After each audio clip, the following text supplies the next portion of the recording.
story. Can you tell that one more time for all the devotees online? Okay, so Srila Prabhupada was walking along the stretch of California beaches, morning walk. And then he stopped, and the waves were huge, massive waves for the swell.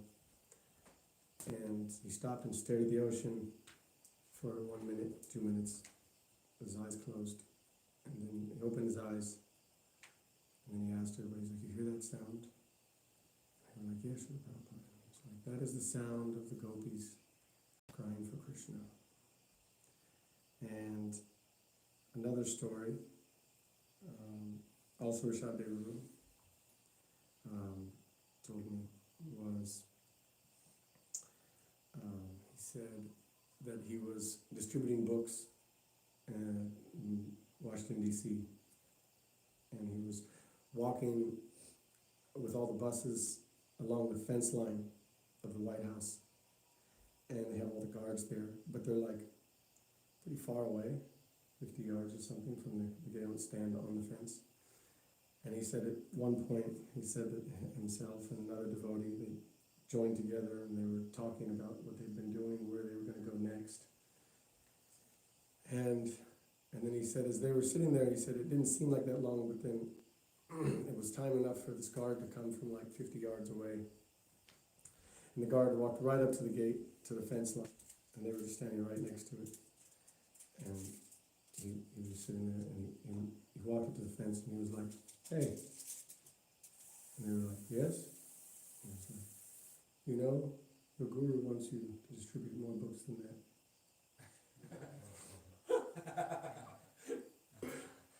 He was like, what? And he was like, yeah, keep it up.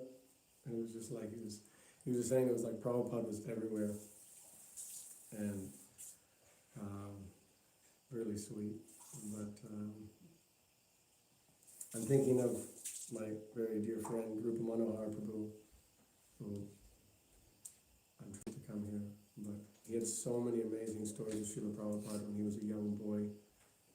And he was like 16, and he talks about it like, you know, how fortunate he was. And he said that when Srila Prabhupada would come to Los Angeles or any of the cities, that was like kind of his area at the time. And he said everybody would come, and all the big shots. He always says the big shots would come. And he was like a 16-year-old boy.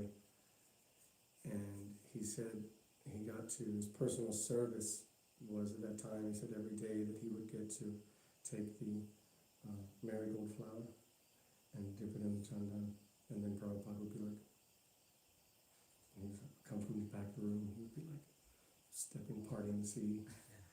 The way that Rupa Manohar Guru explains it is so sweet, because he's like such a little peasant, the way that he explains it, you know.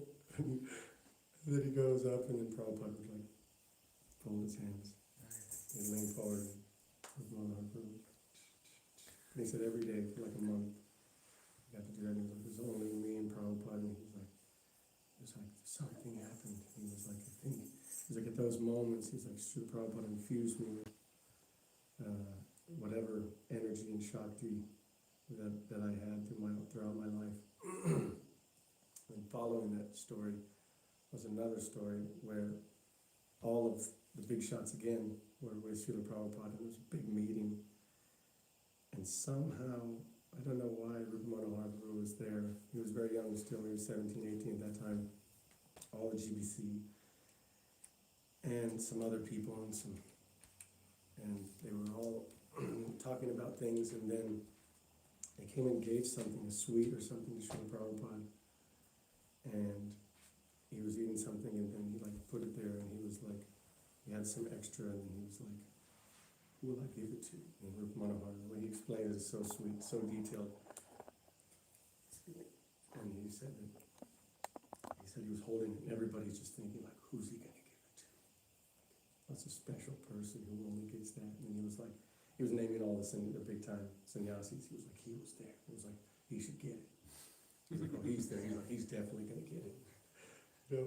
And then really she said Srila Prabhupada just kind of like looked around, and he would like kind of like put his hand out. Everybody would be like leaning forward.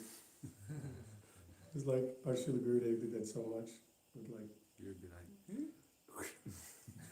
just making that greed, it was like, just trying to see, pull that out of your heart. And then finally he just kind of went around, the story's much sweeter when Rupa Maharprabhu tells the story, but, and then he went around and he was just kind of like, almost faking everybody. And then, at that time, Rupa Maharprabhu said he was like at the back, and then there was like 15, 20 people. And then he just kind of like pointed, and everybody parted again.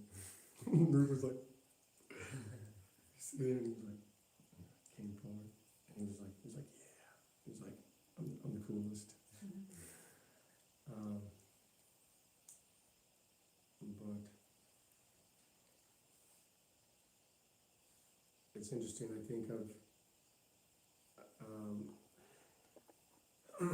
all these festivals and these days, and I always think of, like Tirtha Prabhu was saying so nicely yesterday, it's like how fortunate I feel, everybody was saying actually, how fortunate I feel. It's like, I know that on these days, it's like, because it's infused with the Shakti, more comes, but I just feel after every one of these festivals comes and goes, and I'm just like, I want to feel like that, like all the time. Srimati Umamataji would always say that, she was like, every day we should feel like this. Like you're weeping for Prabhupada, you're weeping for Gurudev, thinking about how merciful these pure devotees are and how they've come into our lives, and we would have no qualification. She was like, every day we should. And you see the Vaishnavas, Sri Gurudev, Sri Prabhupada, they were truly like that. They really just were in that mood. All the Vaishnavas that I've ever had the privilege to host in the house, they're just like praying like that so deeply.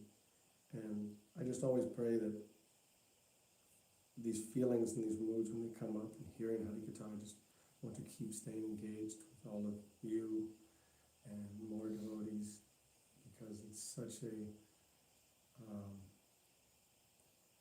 it's like so beyond any words of special, and it's like, for me, I know personally, it's like, it's so easy for me to just go back to doing what I do daily, and it isn't praying and weeping. But when I'm in this place, it's like, it's so sweet, and it's so nourishing to something that is otherworldly. And so I'm, from the bottom of my heart, so grateful to all of you for continuing to do so much service and kirtan and expressing your love and affection for Srila Prabhupada and Srila Gurudev.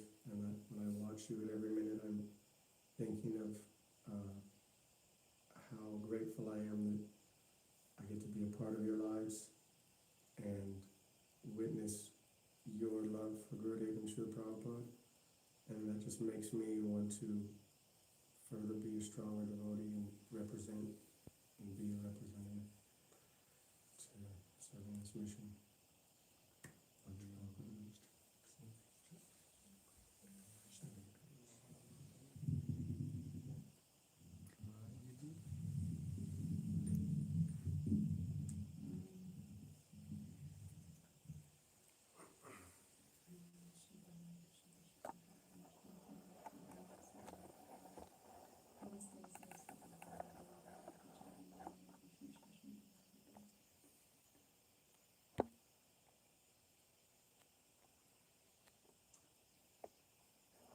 Something that comes to mind,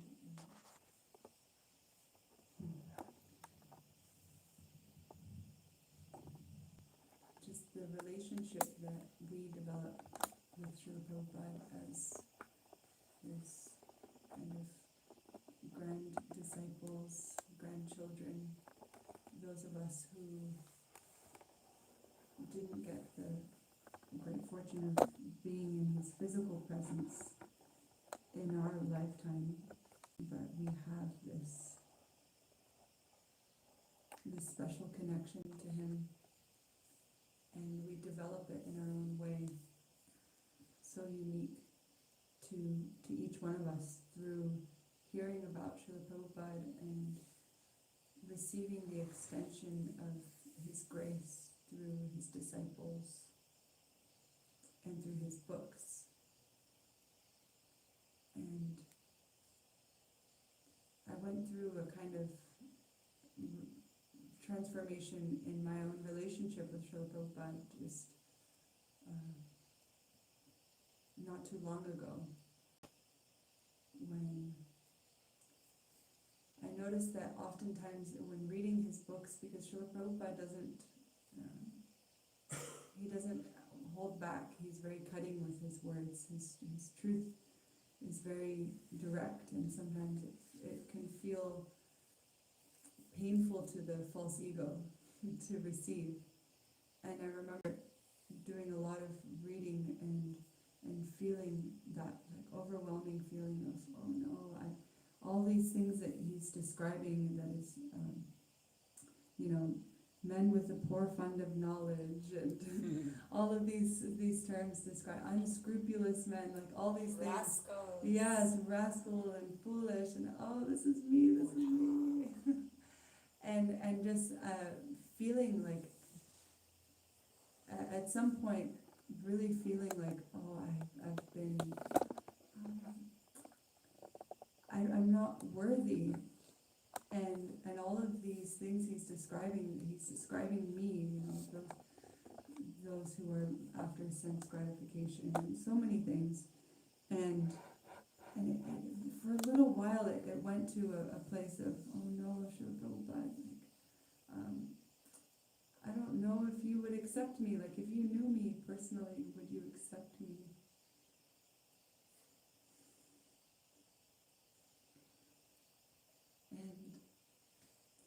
And that kind of simmered for only about a day or so. And I remember sitting there and I had the Bhagavatam in my hand and I was reading one of the purports. And it came to me kind of like in a flash. I just looked up and I saw my bookshelf, and that I have all of Srila Prabhupada's books. And how, if he did not accept me, how would he give me all of it?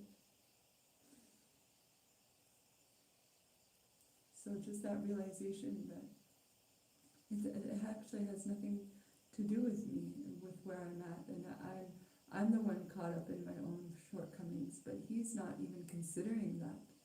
Look what he's given me, look what he's given me access to. And so they called him Nityananda Avesh, because he wasn't looking at people for the purpose of deciding whether they were qualified. He saw each of us as devotees, and didn't hold back in any way, in the way he's given. So I'm overwhelmed with gratitude, and also I recognize that if I actually even knew the immensity of what he has given me, I wouldn't even be able to fathom the gratitude.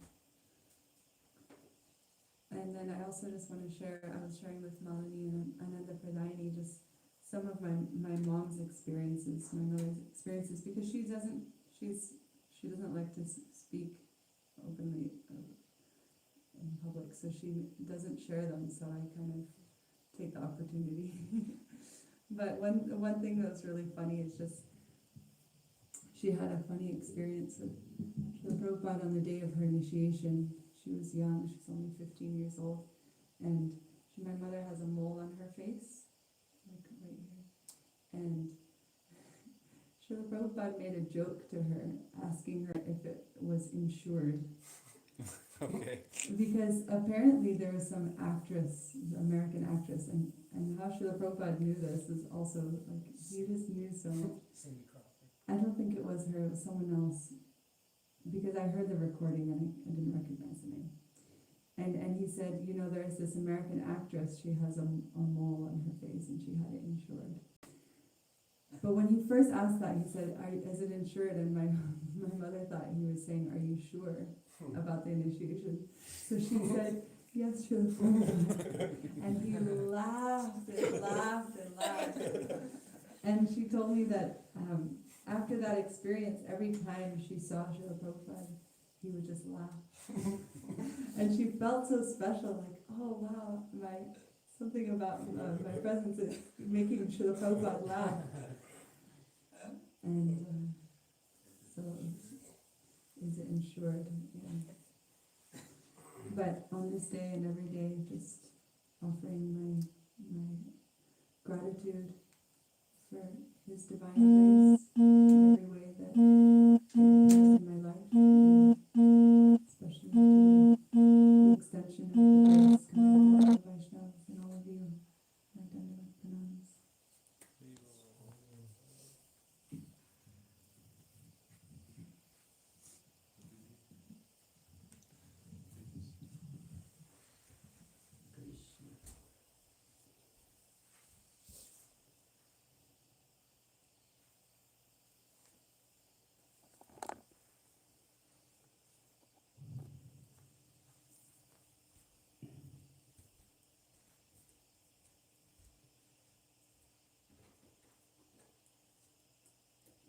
Growing up, I always wanted to know why the devotees sacrificed everything for Srila Prabhupada. Because for me, I didn't understand it. And to see everyone around me, or to see everyone be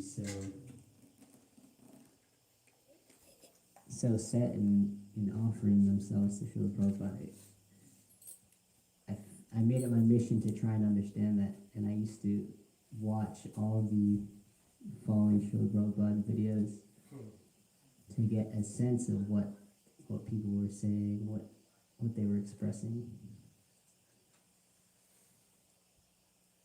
And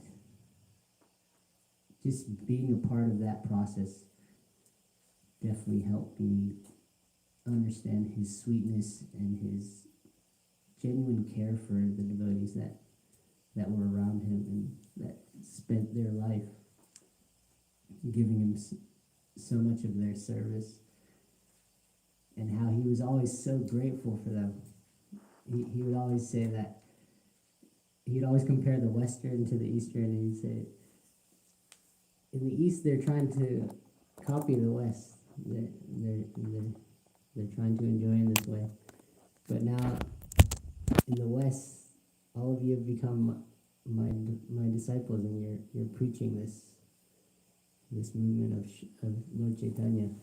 He was always just so happy to say that. You could hear it in his voice and how grateful he was. I always found that very, very sweet about him. His genuine love for those who are around him.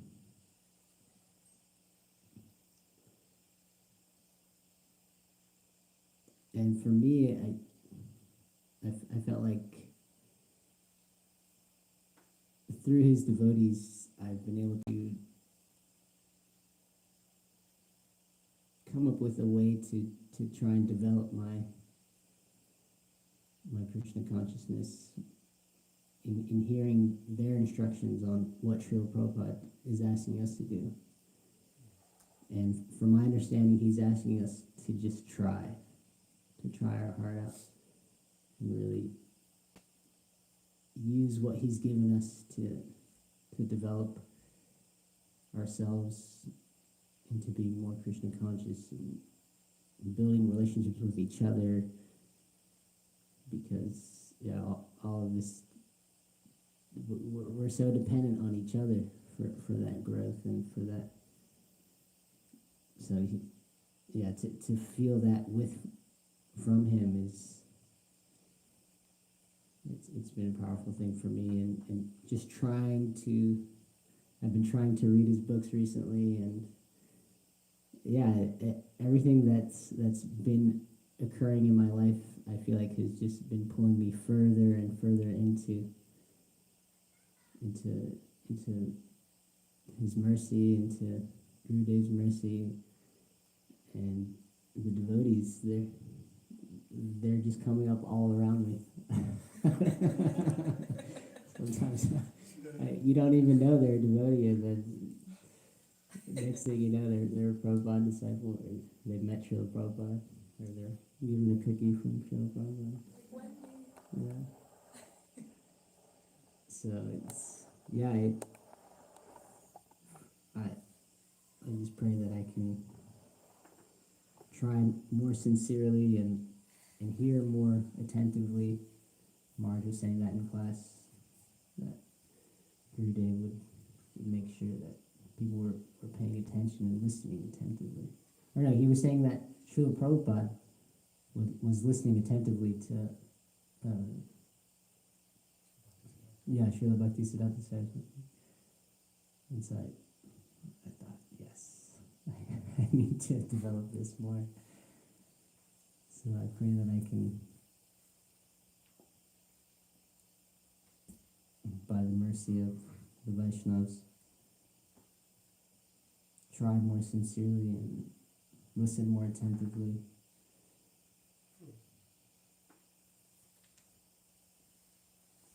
Thank you.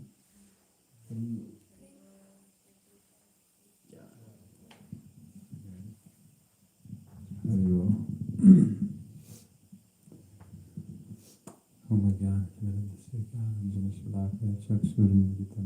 Tasmai Shri Gurave Namaha.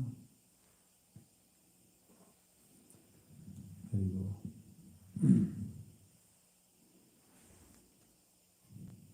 So many things, but it's very nice to. There's different types of kirtan, right? Some kirtan, sukirtan. But I feel it's a special thing to, be with you could say like an intimate circle of devotees where you can share your heart and have this kind of camaraderie around spiritual life. Sometimes you get, lost in the crowd when it's so many people. But at the same time, you have those festivals where you do come together. It's also so beautiful. But having, spiritual friends who are helping you in bhakti is so important.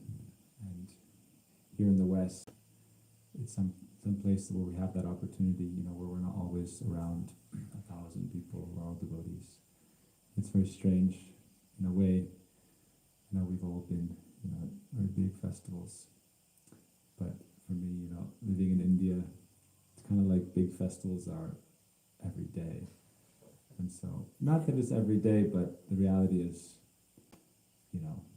every class there's 100 people, literally. And every lunchtime you're cooking for 600-700 people, 1,000 people. And so it's kind of like a culture shock in a way, but it's also a way to kind of go back to our roots and try to realize at the end of the day, what does it mean just to be a devotee? What does it mean to have sadhu sangha? Sadhus aren't just, the big guru, the big sannyasi. Sadhus are also our friends, our peers in bhakti. Spiritual friendship is very important. In Chaitanya Charitamrita and other books, we say, Prema Maitri Kripa Upeksha. It's the qualification of trying to level up in bhakti. Leveling up means how to become more mature, and what we have to do is develop our love for Krishna, Prem, Maitri, develop friendship with devotees, Kripa, give compassion, be compassionate towards others. It's not so much about giving mercy, because who are we to give mercy, Kripa, but be compassionate. Genuinely compassionate means genuinely caring for others, not just a lot of times, oh, you're a devotee, then I'll spend time with you. You're not a devotee, then I don't have a relation with you. Who are you? But no, being compassionate means whatever we have received, to try to share that, because it's such a special gift, and try to share it genuinely in a way that touches the heart, because when you take away all the polish, all the veneer, all the things that composite what it means to be like a devotee, sometimes those things can be, whether it's distributing books and talking about Krishna, sometimes we can push it in a kind of, artificial way where it's not genuinely felt. And so I think being compassionate is also sharing with others on a human level, in a way that they can actually feel like you care for them. Compassion means there has to be affection. How can you be compassionate towards someone if you just think like, oh, I'm doing it because I'm supposed to, I'm doing it because I can get something from them, whether it's prestige or whatever it may be. If you actually have affection for someone, you can be compassionate, I think, and so that compassion is what Srila Prabhupada also had when he came, and, also love for Krishna and his guru, for why he came, That mood of kripa was so important, and just that mood of selfless love and giving of oneself. Our Gurudev would say, I've not come to take, I've come to give. And so it takes a great broadness of heart and a great assuredness in who we are as devotees to be able to give the mood of bhakti. It takes confidence. It takes deep relationship with our gurus and Krishna and this path, that I have so much conviction in it that I can also be compassionate and share this sweet mood with others as a true friend and a helper. So, prema, maitri, kripa, and upeksha. Upeksha is a difficult one. The Swamis say we also have to have, where do we have neglect? But, the difference between where you go from compassion towards upeksha is, we say Nityananda gave mercy to everyone, the most fallen. And then we say, Chandas Thakur sings all these songs about Nityananda, how merciful he is, Nitai Gunamani. Abada Kuruna Sindhu Katya Mohani broke open the dam of praying and gave it to everyone. But then Lochandas Thakur says, Hino avatar jaratina janmilo, Lochan bole se papi elo aragelo. Nityananda is so merciful, that person who does not have rati for him, their life is passing in vain. If they hear the glories of Nityananda or of our Guru Varga and feel like animosity, feel hatred towards them, then how can we, it's very difficult to develop that relationship. At a certain point, that's the hard part also about spiritual life, is it's like what you were talking about, Mari. It's not always just roses and honey, and there's also hard choices, there's also difficult things. And if you have a relationship with someone, it means you can't have a relationship with everyone to the same degree. And so, I'm rambling a bit, but I think this idea of developing spiritual friendship, prema, maitri, kripa, and ultimately trying to nurture our own spiritual lives together, and also trying to, fulfill and serve the desire of our Guru Varga. Try to please them by also sharing their moods, sharing this genuine appreciation for what it is that they're offering us through whatever means we can, kirtan, prasad, just being genuine, authentic, going out there, and not also being shy about who we are. It's hard, in the West. It's kind of natural to just going to be kind of quiet and not, talk about who I am. Or, not that we have to also push it, but just not being, having that confidence. Srila Prabhupada had so much confidence. Otherwise, how is it possible that, what he built, it's impossible to even fathom. I heard a story of Srila Prabhupada was sitting on a bench in one of the, early years before any temples, maybe in, somewhere on the East Coast, and someone sat by him and asked him what he's doing. He said, "Oh, I'm just, I'm very busy. We're opening hundreds of temples and printing thousands and thousands of books." And I said, "Really?" He said, "Yes. Just a little bit of time is separating us." We're opening hundreds of temples, printing tens of thousands of books all over the world. So you're just an old man here alone, no money. You read Prabhupada's diaries.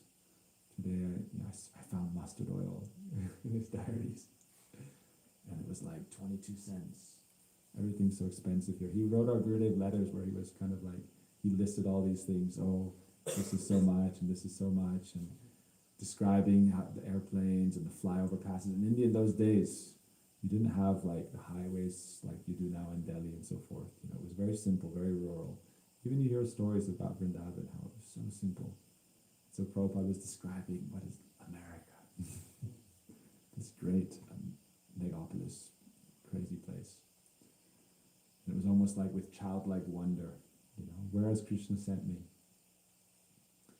But, you know, I think he had that, he carried in his heart that relationship.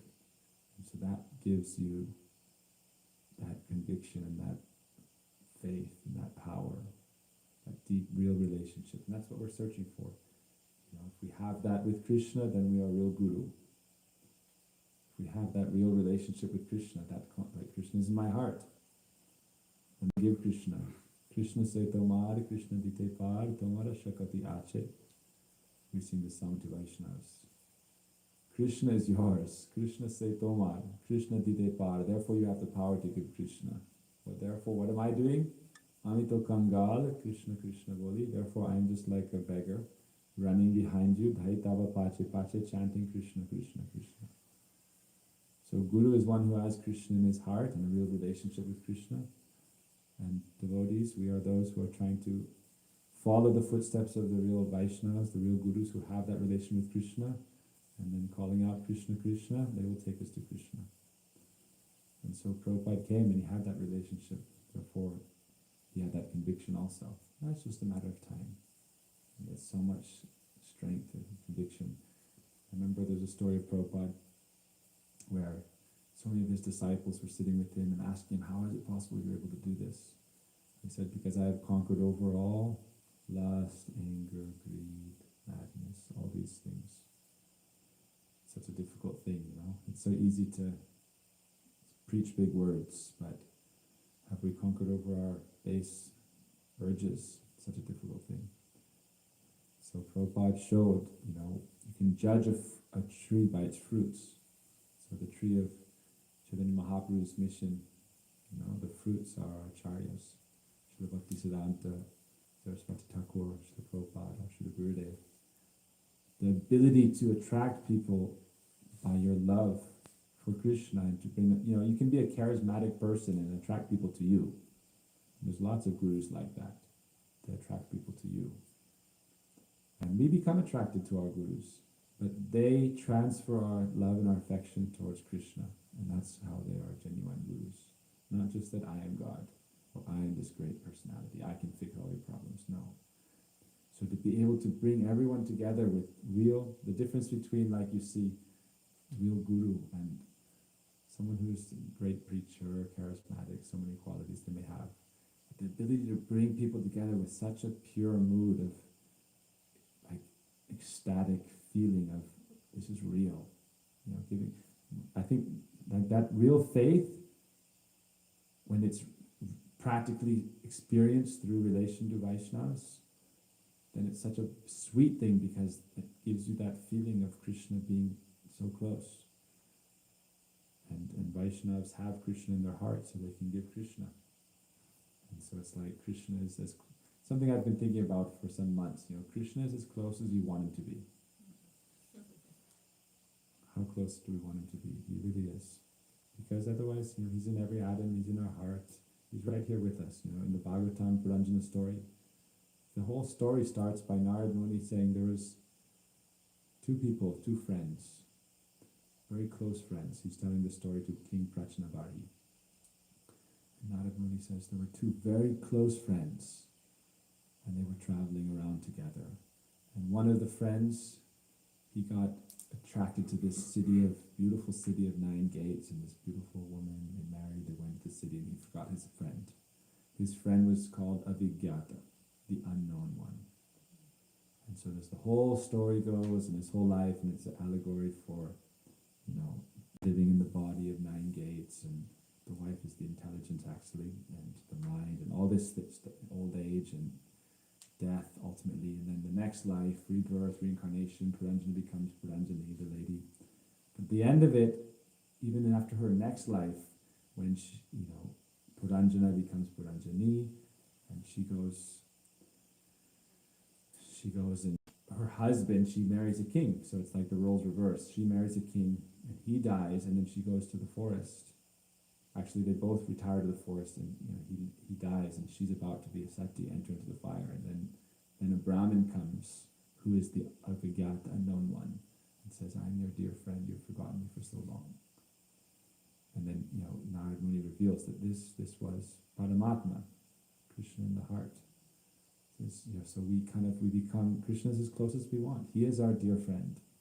We're reading in Srila Prabhupada's purports, and we're kind of more in that mood of, our name is about friendship, bandhav. So it's like we're kind of leaning towards that side of friendship rather than just servitude. Service is what you do as friends. So it's like we serve together because we're friends. We do activities together because we're friends. So Krishna is also our best friend. So like whether we're a cowherd boy, in Chaitanya Charitamrita describes that the cowherd boys serve Krishna by wrestling with him. That's their seva. They wrestle with him and they defeat Krishna. And Krishna's on the ground looking up, and Sridham's there, and Sridham's saying, "I won," and Krishna's saying, "I won, my nose is up." That's their seva. And then they say, "No, I won," and they make Krishna carry them on their shoulders. And the Chaitanya Charitamrita says, "What kind of big person are you, Krishna? I defeated you in wrestling, now you have to carry me." And it's written in the purports that this is Krishna seva. So it's friendship, and it's pleasing. Seva is pleasing the object of your love. Like if you are pleasing each other as husband and wife, then it's seva. That's seva. If it's not pleasing, it's actually not considered real seva. Which is a very interesting thing, because generally we think like, I did some service. It's like, who did you do it for, and are they happy with it? That's what we learn in the mat. It's like, I did some seva, I did something for myself or for somebody else, but there's no relationship in it. Means service is with sambandha. Without sambandha, service is like, it's a dry process. It can't nurture you in your relationship because there is no relationship. And so that's why we're seeking that relationship. But the mood of friendship, whether it's the gopis or the sakars or Madhya Yashoda, that mood of friendship is, it's like I don't actually know, maybe you can kind of tell me what you think, but love has multiple parts, right? So what part of love is friendship? I don't know. What part of love is friendship? Love is, you think of it more as like an ethereal kind of emotion. It's a kind of bhav, And we hear about bhakti ras. It's a mixture of bhav, vibhav, sakti, vyabhichari, all these things described in Bhakti Rasamrita Sindhu. But friendship, is this thing that is a binding force, holds us together, and we say that's it's so powerful because it cannot be broken. That's love. So you could say, I'm just kind of winging it here, improv style, but the definition of prem by Rupa Goswami is that love that cannot be broken despite all reasons that would be there in which it would be normally broken. That relationship, loving relationship that cannot be broken by any means. So it's such a powerful bond. And the name bandhav means the most powerful, the superlative friendship in Sanskrit, bandhu, suhrit, saka, mitra, bandhav. Bandhav means it's a bond of friendship, bandhan. So it's like that essence of prem, which makes it's such a bond that nothing can break it. Any force that comes would normally break a relationship, only strengthens prem. And that is friendship. Real, genuine friendship. And that's the friendship between Krishna and Guru. Ashmakam Bandhava Bhakta. I am the dearmost friend of the devotees. This is our kind of, it's like the verse that is the substrata of kind of our mission, which means Asmakam, because Krishna says this to Arjuna. And he gives a whole series of verses glorifying the devotees, and he says, I am the dearmost friend of the devotees, Ashmakam Bandhava Bhakta, Bhaktanam Bandhava Vayam, and the devotees are my dearmost friend. And so just it's a nice meditation, because Krishna's as close as you want him to be. So it's like he will be as close as you make friendship with him. And just the opportunity to be a friend of Krishna is such a beautiful thing. Because we think like, oh, I should love Krishna. But it can be one side, oh, I love Krishna. Like it's a one-way thing. I love Krishna means he also loves me. It's a funny thing because in the Ras Leela, you guys can stop me anytime, I'm just going to wing it here. In the Ras Leela, the gopis ask Krishna, why did you leave us? You know, we gave ourselves completely to you. And then they have a discussion about different kinds of love. And they ask, what kind of lover are you? You know, there's beloveds who, even if you love them, they don't love you back. That's one kind of love. Like you love the person, but they don't care. Then they love you only because you love them, or like a teacher or like a parent. You love them, whether they love you or not. That's described like a teacher or a parent. Whether the children or students love you, you give their affection to them. And Krishna says, I'm none of these. You cannot categorize me like this. Just know that I do love you, and you cannot separate us.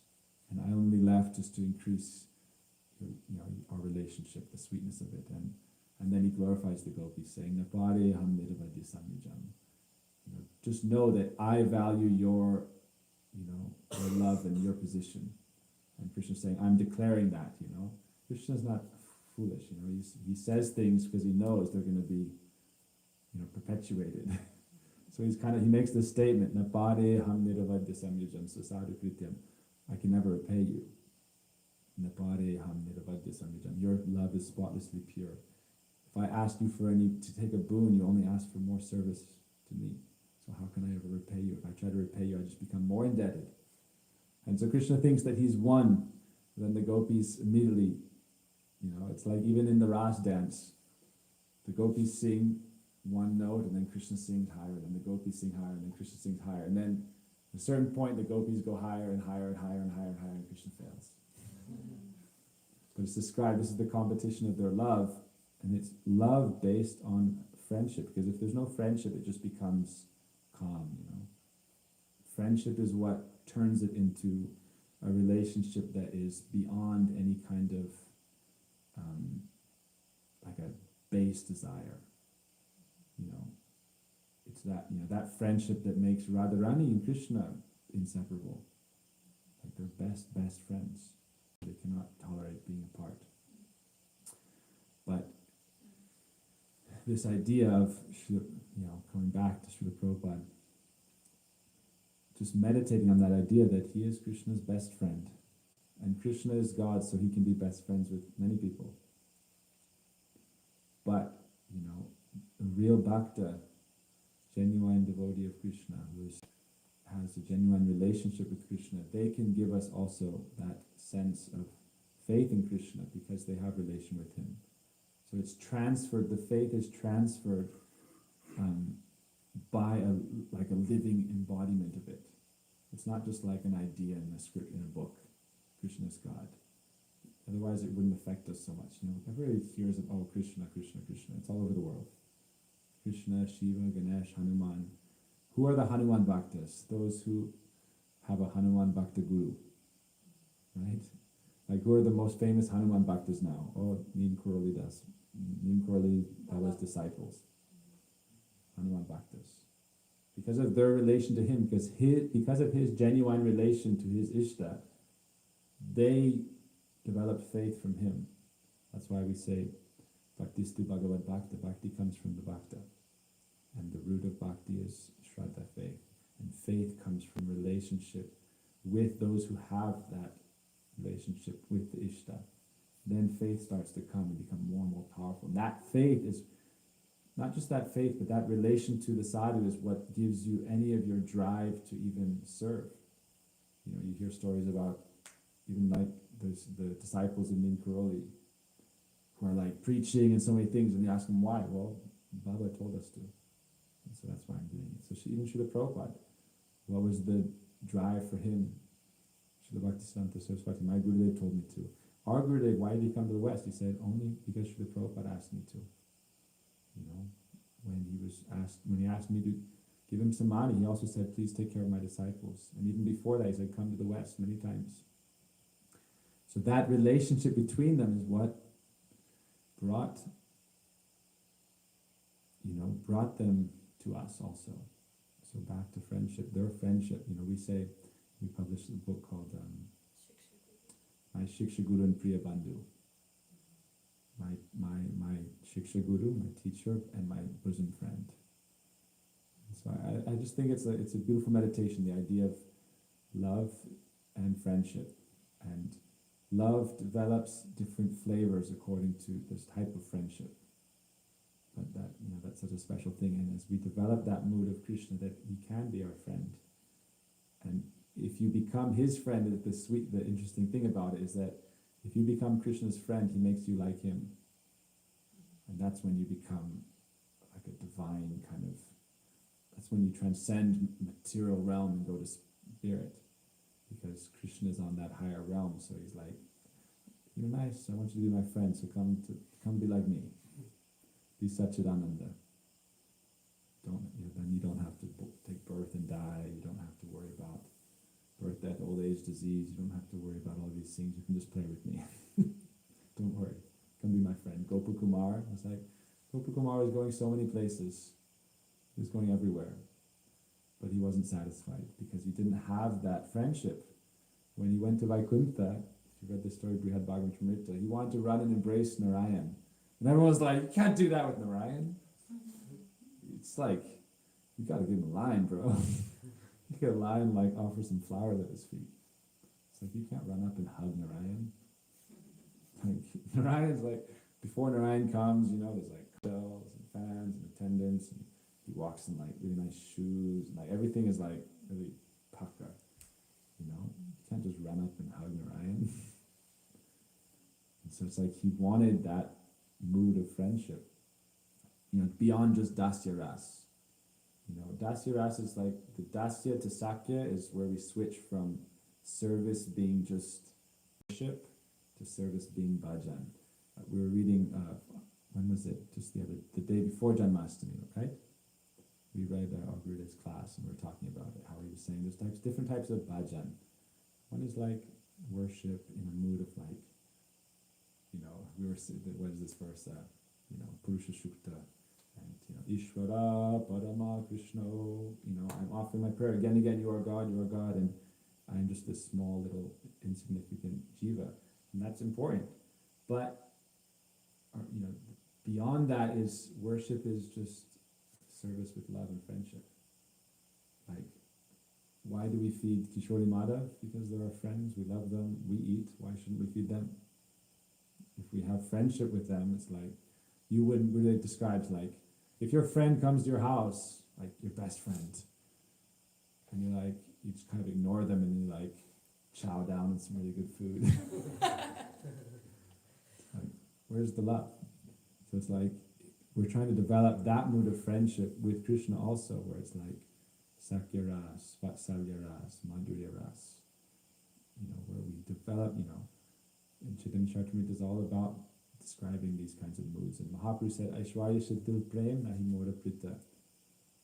It's more pleasing to me, than the moods of opulence without relationship. I prefer, just sweetness.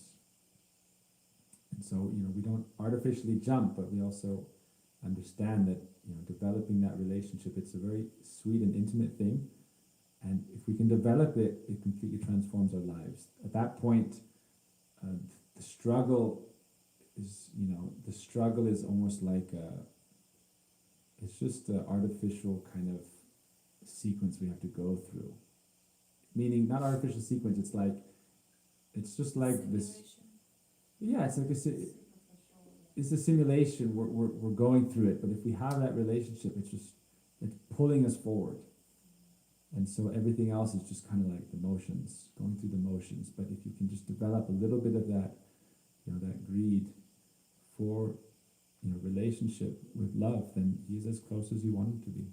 Mahaprabhu showed that. Prem dana vina vyartha jivan. If we pray for that, if we have desire for that, then it's right before us, right in front of us.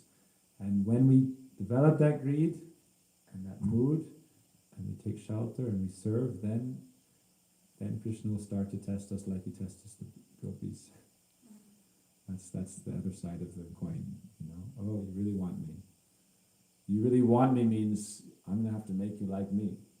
I'm going to have to make you be able to conquer me. Krishna says, Krishna is unconquerable, ajito. You can never conquer him, but devotee conquers him.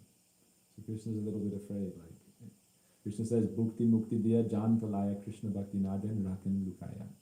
Krishna says, I give you bhukti, enjoyment in this world, mukti, even liberation, but I hide my bhakti because it's such a powerful thing. If you really want it, it's like Krishna has to, as you surrender to Krishna, he has to surrender to you. Because he says, Jaya Tamam Prapadante Tam Sataiva Bhajamyaham. If you surrender to me, in the Gita, Krishna says, we Atmani Vedanam, surrendering. We all talk about surrender. But surrender is such a powerful thing, because if you really surrender to Krishna, he has to surrender to you. Because he promises in the Gita, Krishna is not going to break his word. Krishna promises, Yaya tamam prapadate tam sadaiva bhajami. As you with me, I reciprocate accordingly. So if we surrender to Krishna, then he will start to give us those opportunities to, you know, deepen our mood and you know, sometimes that is, you know, we see how Srila Prabhupada had to endeavor through so many hardships, but it's always a deep, you know, gravity and a deep mood of sweetness. And we heard from Wendy today how Srila Prabhupada was praying in such a deep mood, but in his heart he had that relationship, and therefore he was able to pray with this genuine mood. And so, you know, there's so many things to think about, but anyhow, we're trying to, you know, I think what we're also trying to do here is develop a place where we can kind of go, you know, dive a little deep into these moods. Not so much, you know, there's people can talk about philosophy for, you know, endless time. We can talk about philosophy forever. You know, Rupa Goswami said, don't read too many books. Rupa Goswami said, don't read too many books. Don't make too many disciples. You'll get distracted. Are you qualified or not? But the mood is we can, you know, how to go deep and actually practice developing even one mood that our gurus teach us to try to develop. Try to develop one, you know, try to follow, Bhaktivinoda Thakur would say, try to chant one round with the right mood. Just start with, wherever you can start from a genuine place, start there. It's not about the numbers in the show. I'm a devotee. It's not about how many, oh, I chanted this many rounds, I did that many books, I did this, I opened that many temples, I made that many devotees. We're trying to go dive deep. And then when we dive deep, you know, it's natural that, you know, Krishna, there's a verse that's kind of like makes you afraid to approach Krishna, because it is such a sacred thing. We have to think about it like becoming Krishna's best friend. Krishna's like, okay, do you really want it? And so we hear this Bengali verse, Je kare amaras tar hoy sarvanas. Those who try to come to me, I destroy everything they have. Tabina chari amaras, if still they don't give up desire for me, I make them like an animal in the forest, like destitute. Tabina chari amaras, if still they don't give up desire to come to me, I make them amar dasa to das, I make them the servant of my servant of my servant. And then in the school of my devotees, they gradually develop the purity of the mood, you know, unalloyed. The fire of, you know, following the process of bhakti, mahadava lagni, you know, the fire, samsara dhavanala. That fire is the fire that's purifying us and creating that pure essence that we can offer purely to Krishna, devoid of all false ego, all self-interest, all other, you know, different things that we've accumulated since millions and millions of lives in samsara. It's a lot, you know, Chaita Darpana Marjana, cleaning the mirror of the heart, going through these things, you know, going through, you know, I remember we follow Katyani Vrat every year, and in Puri says something that always sticks in my mind, you know, that when we are destitute, when we are suffering, then we'll start to, you know, it's like then, you know, we'll follow in such a way that we realize that I have no one but Krishna. And it's a difficult thing. Do we want that? And, you Krishna is very merciful, he doesn't necessarily put us all through that.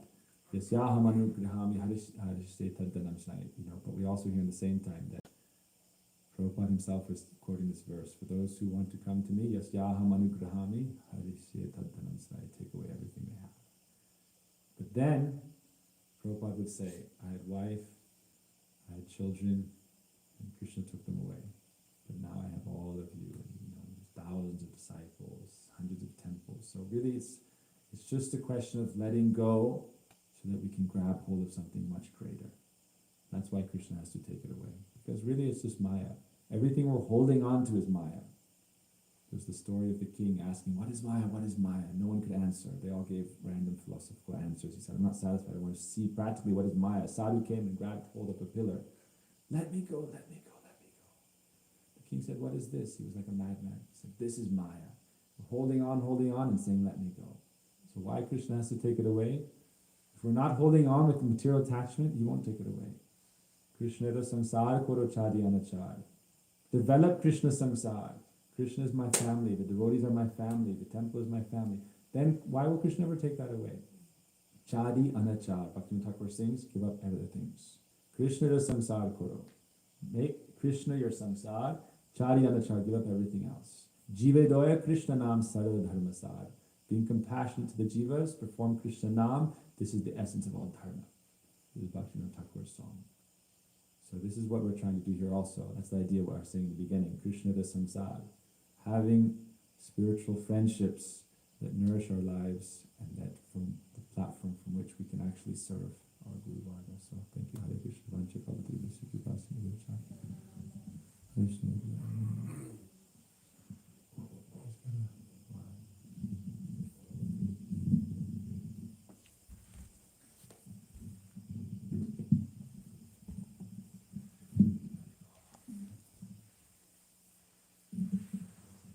Vandeham Shrivaram Shrivanavakaram Rajala Sarisikam Janarayanam Tam Prabannam Namo Vishnu Padaya Krishna Krishna Bhutale Shrimati Bhakti Vedanta Swami Niti Namini Namaste Saraswati Deve Gauravani Pracharini Nirvishesha Shunyavadi Pashtata Devashatayini Jai Shri Krishna Chaitanya Prabhu Nityananda Shri Advaita Gadadhar Shivasari Gaura Bhaktavinda Hare Krishna, Krishna Krishna, Hare Hare, Hare Rama, Rama Rama, Hare Hare. Srila Gurudev ki jai, Srila Prabhupada ki jai, Jagat Guru Srila Prabhupada ki jai, Avirbhav Maha Mahotsav ki jai.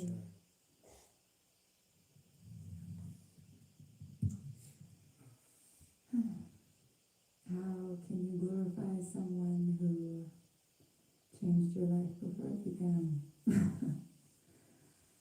Very difficult. But Srila Prabhupada said, my Guru Maharaj has the keys to Goloka Vrindavan, but I have the back door. So kindly and compassionately he comes. But so much, we've heard so many stories of his austerity and his sacrifice, that him coming here.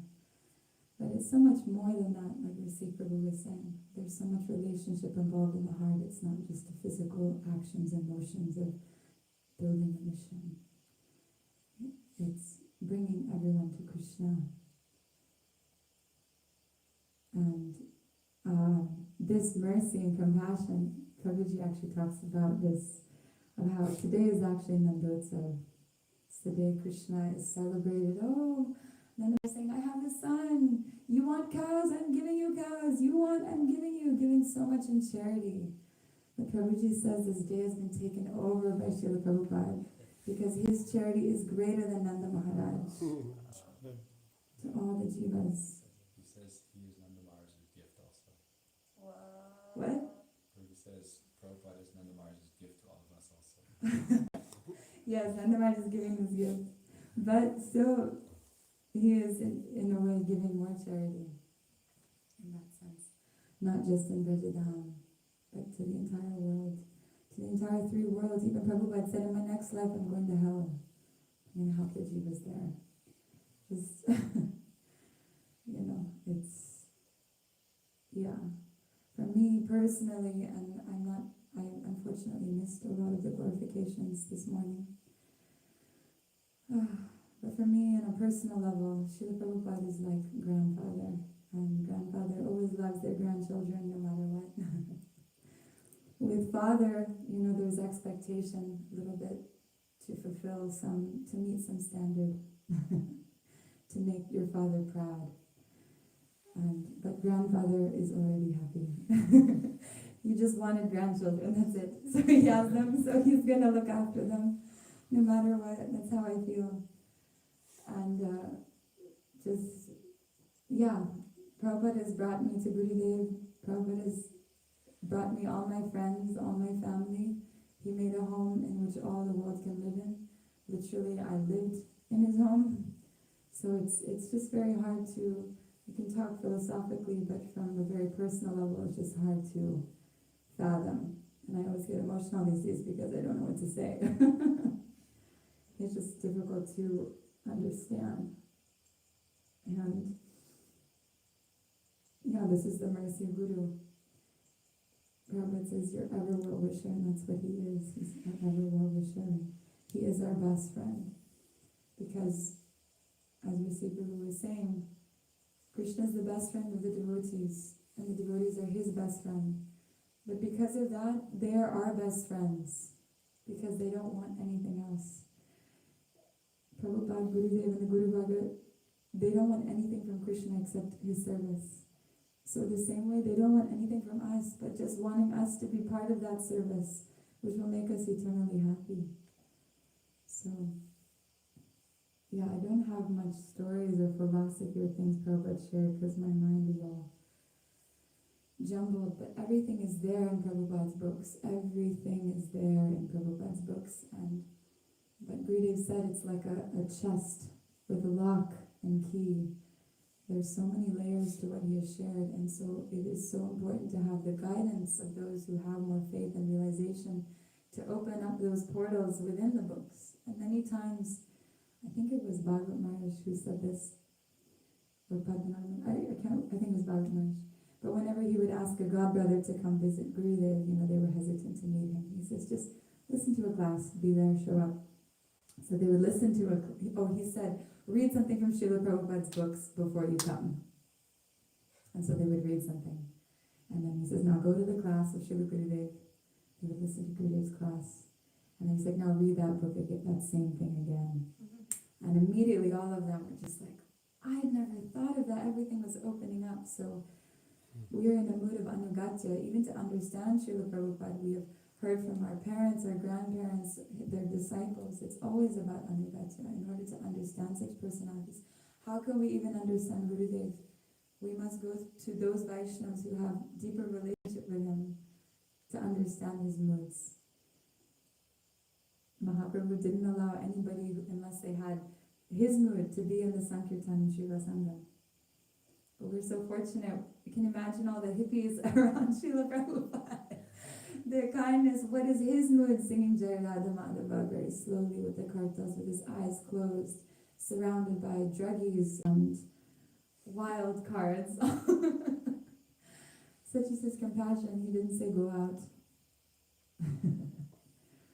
But yet at the same time, I also think, you know, the Vaishnavas are carrying the Dham in their heart. What are the moods of Srila Prabhupada when he's singing Jai Radha Madhava? And we read recently, Prabhupada saying, oh, today is Gaur Purnima, I'm celebrating alone.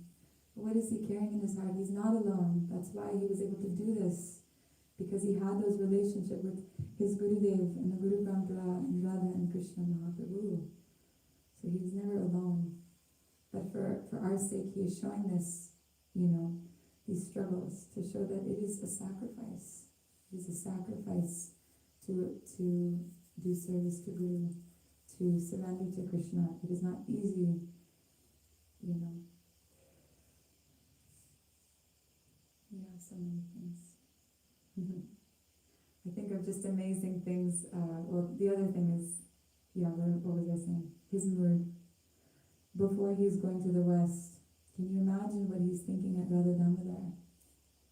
Weeping and sweeping the floor and writing translation, doing his translation work and commentaries, putting the books in front of Rupa Goswami, weeping, please correct me, please see this, please reveal what is necessary for fulfilling my Guru Maharaj's instructions, and sweeping the floor in front of the Samadhi.